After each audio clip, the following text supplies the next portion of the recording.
E aí, pessoal do YouTube, sejam bem-vindos a mais um vídeo neste canalesco enxadrístico. E hoje com uma partida muito especial, pessoal, porque sim, eu enfrentei um grande mestre de xadrez chamado José Gascón del Nogal, um jogador da Venezuela muito forte, um GM, né? E essa partida aqui eu joguei de forma, digamos assim, amadoresca, porque eu tava jogando pelo celular, tá? Mas foi uma partida muito interessante que traz um final surpreendente, que eu vou falar no final do vídeo, tá? A descoberta que eu fiz depois dessa partida. Então, segurem-se na cadeira para não cair e vamos a este jogão de xadrez agora. Então, pessoal, aqui estamos nós e de brancas estava o grande mestre Gascón Chess, 2.420 contra Rafaelzinho tentando aprontar das suas, né? Foi uma partida interessante, ele começou com D4 peão da dama, eu joguei cavalo F6, C4 e nesse momento eu jogo aqui com G6, já preparando para jogar a velha Grunfeld, aquela defesa que faz todo o sentido do mundo. Ele jogou com cavalo C3, então D5, peão por peão, cavalo por... E agora eu tava esperando que ele jogasse E4 e que a gente entrasse dentro das teorias da Grunfeld, mas não. O Gascón aqui ele vai para uma linha muito diferente, tá? Ele joga aqui com cavalo F3 e depois de bispo G7, ele ainda pode tomar, né? Ou jogar E4, né? Que seria entrando dentro das teorias. Mas não, ele vai para a linha mais maluca do pedaço. Ele joga H4 aqui e eu já percebo, opa! O GM quer me atacar aqui na ala do rei. Nessa posição, eu joguei então cavalo por C3, B por C3 e C5. Levando para os planinhos tradicionais da Grunfeld, né? Que é apertar o ponto de D4. Eu vou tirar o cavalo por C6 e tudo isso que o sol toca é o nosso reino. Seguimos tentando aprontar das nossas. Ele jogou aqui H5, ganhando mais espaço na ala do rei. Eu joguei aqui cavalo C6, apertando D4 e agora H6. Opa! Nesse momento eu percebi que o peão de H6 ele me incomoda um pouco, mas também depois de bispo F6, que foi o lance que eu joguei, não tá tão claro como que o grande mestre vai conseguir me apertar aqui nessa posição, porque o peão tá fechando a coluna H. Então eu pensei, bom, eu posso até rocar aqui, o meu rei acho que vai estar seguro. Acho. Ele jogou nessa posição com E3, preparando para desenvolver o bispo de casas claras.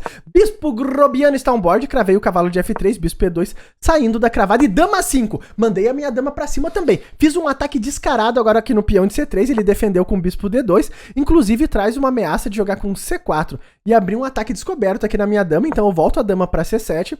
A partida segue com torre B1, agora eu percebi que ele ia começar a me atacar pela coluna B. Eu jogo aqui com torre D8, que é um lance muito natural para quem joga Grunfeld, colocando a torre naquele raio-x lá na dama do outro lado do tabuleiro. O grande mestre que joga com dama A4, que, de novo, traz uma ameaça interessante. Ele tá ameaçando agora tomar em C5, e cuidado que o bispo tá solto lá do outro lado, em G4, hein? Então aqui eu jogo com bispo F5, ataquei a torre, e nesse momento...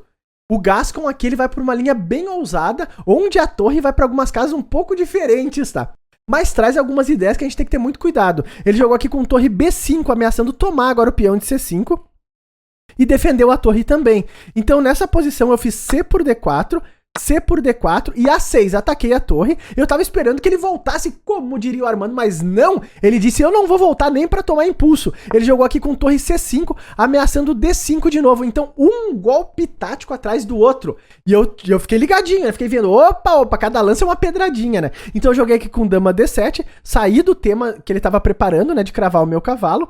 Então nessa posição ele move duas com um só lance e faz o roque, eu também. A partida segue com dama B3. A ideia dele agora é atacar o peão de B7, eu jogo aqui com bispo E4, querendo jogar com bispo D5 e tirar a dama dele dessa diagonal, então a partida segue com torre de F6, dobrou na coluna C, não tá claro ainda exatamente qual que é o plano das brancas e qual que é o plano das pretas.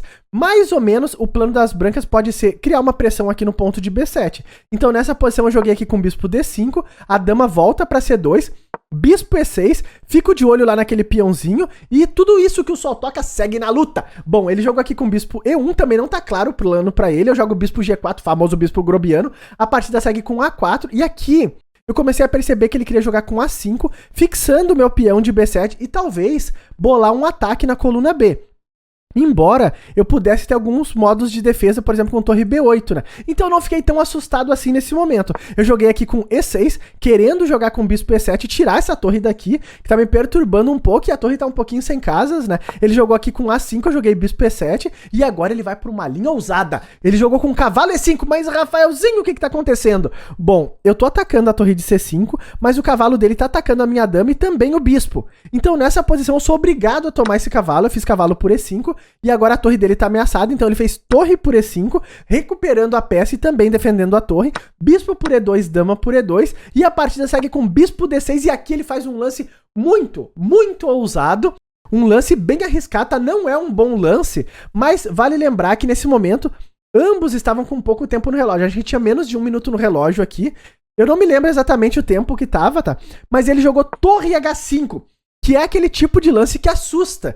Por quê? Bom, ele tá me dando uma torre, né? Mas, ao mesmo tempo, observem que o peão de H6 segura aqui o rei preso e a dama algum dia pode estar vindo para alguns temas de mate. Então eu fiquei com muito receio de tomar essa torre, porque eu não tinha tempo de calcular, mas sim, seria possível tomar, tá? Se tu colocar no engine, o engine vai dizer que a tomada aqui é o melhor lance da posição e que esse aqui é um erro. Mas como eu não consegui ver como que eu defendia tudo, então, nessa posição eu joguei com dama E7.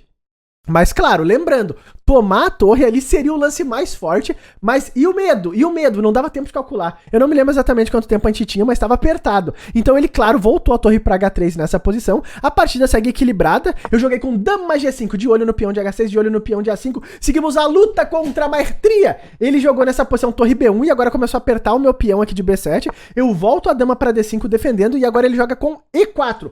Opa, Rafael, mas o que tá acontecendo? Ele tá me dando aqui um peãozinho.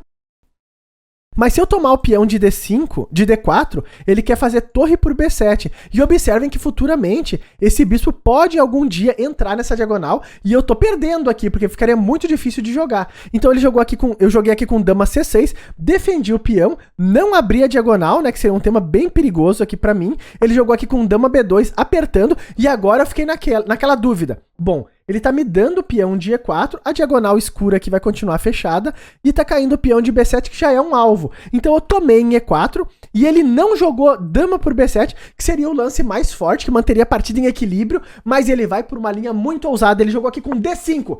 Mas Rafael, ele tá te dando um peão. Cuidado, aqui ele tá ameaçando mate em 1 com dama G7. Ele tá jogando bem agressivo, bem atacante, né? Então nessa posição eu defendi essa ideia com bispo E5, defendo a diagonal, crio um contra-ataque na dama, e aqui tem um tema tático muito forte. O grande mestre aqui, ele fez dama por B7, isso é um erro. Esse é um erro bem grave, tá? Porque ele permite uma continuação muito forte. Se vocês quiserem dar um pause aqui, para tentar descobrir que lance que o Rafaelzinho deu nessa posição, pois sintam-se à vontade. Eu vou dar o lance, hein? Vou dar o lance. Eu joguei aqui o lance torre B8, e esse lance ganha a partida. Mas, Rafaelzinho, por que esse lance ganha? Ele abandonou aqui, tá? Mesmo com pouco tempo ele abandonou, porque o grande tema é que eu tô atacando a dama, mas a torre tá totalmente solta lá do outro lado do tabuleiro e não tem como defender tudo. Então se ele defender a dama, tirando a dama, eu posso tomar de torre ou de dama aqui e eu ganho uma torre inteira, além do tema tático do bispo tá cravado, né? Então, por exemplo, se eu jogasse torre por B, então agora ele não consegue nem defender aqui o bispo e vai acabar caindo tudo, não tem o que fazer. Então que loucura é o xadrez. Eu consegui ganhar essa partida incrível. E sempre que a gente joga com um grande mestre e ganha... Opa, tem um cabelo aqui na minha cara. E sempre que a gente joga de um grande mestre e ganha de um grande mestre, é um dia feliz, é um dia de sol. Então, mas Rafael, tu comentou que tinha um final surpreendente. Bom, além da maior surpresa pra mim de eu ter conseguido ganhar essa partida... O mais surpreendente ainda é que eu olhei aqui, ó, olha só o nome dele, Gascon Chess YouTube. E eu pensei, ué, Gascon Chess YouTube, será que o Gascon é um youtuber? E eu procurei o nome dele e sim, ele tem um canal de aproximadamente 70 mil inscritos. Ele é um grande mestre da Venezuela, né? Um canal bem grande de xadrez que eu não conhecia. Então, ô mundo pequeno, acabei jogando com um youtuber e foi uma partida bem interessante. Inclusive, eu joguei 2 partidas com ele. A outra, a gente foi pra uma maluquice total. Era um final de bispo de cores opostas, ambos com pouco tempo no relógio. O Gascon tava tentando derrubar a minha seta, mas Rafael Kidd entrou no modo on e eu derrubei o tempo dele. Não foi uma partida tão interessante quanto essa, né? Foi uma derrubada de seta, mas sim, eu consegui ganhar 2 partidas dele. Foi muito surpreendente. Que dia feliz! Bom, pessoal, tá aí uma partida bem interessante que eu joguei com um youtuber que eu não conhecia também.